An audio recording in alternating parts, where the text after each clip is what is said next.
2026 ধুবুৰী ভাৰতৰ অন্য ৰাজ্যসমূহৰ দৰে অসমত প্ৰায় 20-22 লাখ জনসংখ্যা বসতি কৰা এটা জনগোষ্ঠী হ'ল সনাতন তৰিকা, মহম্মদীয়া সনাতন তৰিকা জনগোষ্ঠী। এই জনগোষ্ঠীৰ নিজা স্বকীয় পৰিচয় থকাৰ পিছতো আজি এই জনগোষ্ঠীয়ে নিজৰ পৰিচয় সংকটত ভোগাৰ উপৰিও বিভিন্ন সমস্যাই জনগোষ্ঠীটোক কোঙা কৰি পেলাইছে। সনাতন তৰিকা জনগোষ্ঠীৰ লোকসকলৰ শিক্ষা, চিকিৎসা, নিবনুৱা সমস্যা, আৰ্থিক দৰিদ্ৰতা, কৃষি আৰু গৰাখহনীয়া সমস্যাক লগতে জনগোষ্ঠীটোৰ ধৰ্মীয় চৰ্চাৰ কেন্দ্ৰ খানকাৰ অভাৱে জনগোষ্ঠীটোৰ ধৰ্মীয় পৰিচয়ৰ সংকটত ভুগিব লগা কৰিছে। সেয়ে উক্ত জনগোষ্ঠীৰ ধৰ্মীয় আৰ্থ সামাজিক উন্নয়নৰ উদ্দেশ্যে আজি ইংৰাজী 27 জানুৱাৰী 2026 চন সদৌ অসম ভিত্তিক এখন সাধাৰণ সভাৰ সিদ্ধান্তৰ জৰিয়তে সদৌ অসম সনাতন তৰিকা উন্নয়ন সমিতি নামেৰে এটা সংগঠন স্থাপিত হ'ল। সভাখনত মূলত তৰিকাপন্থী সনাতনী সমাজৰ আৰ্থ সামাজিক দিশত স্বাধীনতাৰ ইমান বছৰ পিছতো পিছ পৰি থকা বিষয়টো লৈ আলোচনা কৰা হয়। আজি সভাত এই সনাতনী তৰিকাপন্থীৰ ভৱিষ্যত সুৰক্ষিত কৰাৰ স্বাৰ্থত সভাপতি হিচাপে বিল্লাল হুছেইন আৰু সাধাৰণ সম্পাদক হিচাপে সুজাউল কৰিম আনচাৰী ডাঙৰীয়াক লৈ এখন 41জনীয়া অসম ৰাজ্যিক কেন্দ্ৰীয় সমিতি গঠন কৰা হয়। লগতে এসপ্তাহৰ ভিতৰত অসমৰ প্ৰতিখন জিলাত সনাতনী তৰিকাপন্থীৰ জিলা সমিতি গঠন কৰি অহা ফেব্ৰুৱাৰী মাহত গুৱাহাটীত কেন্দ্ৰীয় অধিৱেশন পাতিবলৈ সিদ্ধান্ত গ্ৰহণ কৰা হয়। উল্লেখযোগ্য যে সনাতনী তৰিকাপন্থী উন্নয়ন পৰিষদ গঠন কৰাৰ বাবে ৰাজ্য চৰকাৰক হেঁচা প্ৰয়োগ কৰাৰ সিদ্ধান্ত আজি সভাখনত গ্ৰহণ কৰা হয়। উল্লেখযোগ্য যে সভাখনত ধুবুৰী, গোৱালপাৰা, বঙাইগাঁও, বৰপেটা আৰু দক্ষিণ শালমৰা, মানকাছৰ জিলাৰ পৰা অহা শতাধিকৰো অধিক প্ৰতিনিধি অংশগ্ৰহণ কৰে। সনাতন তৰিকা উন্নয়ন সমিতিৰ বিষয়ববী আৰু সদস্যাৰ তালিকা লগত গাঁঠি দিয়া হ'ল।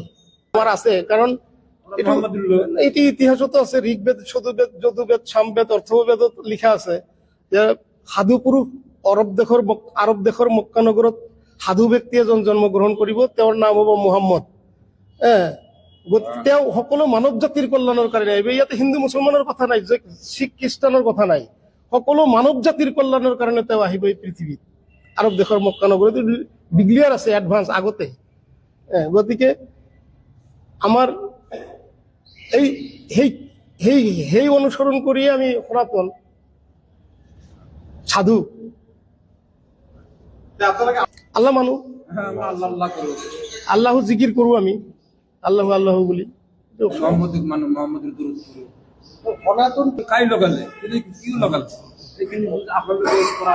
সেইবিলাকত নাযাওঁ। আমি জানো যে মানৱ ধৰ্ম, আমাৰ এই তৰিকাৰ যিবিলাক মানুহ আছে, ফকীৰ মানে যিটো আমাৰ সনাতন মহম্মদীয়া ফকীৰ মানুহ যিবিলাক আমি আছো, আমি এইটো জানো কি যে এইটো আমি মানৱ ধৰ্ম।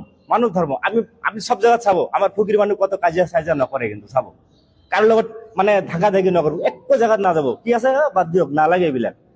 কাৰো লগত না কাজিয়া কৰিব না হেৰি কৰিব নাই। আমাৰ ফকীৰ মানুহকে এনেকুৱা বেয়া কামত আমাৰ পীরের হাত বান্ধি দিয়ে, যেতিয়া আমি বয়াত যেতিয়া আমি লওঁ, হাত বান্ধি দিয়ে।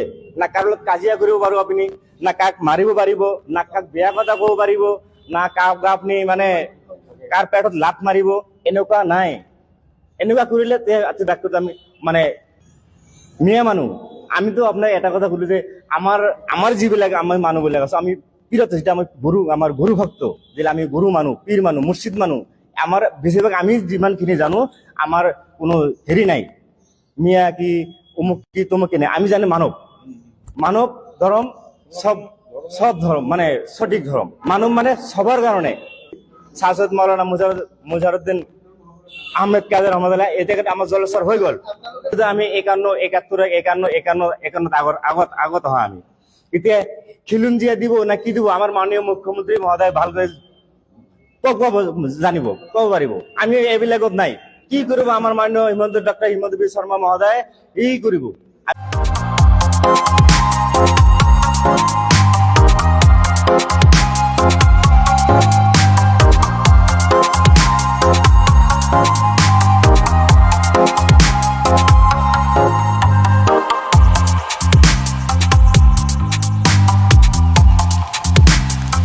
the beat.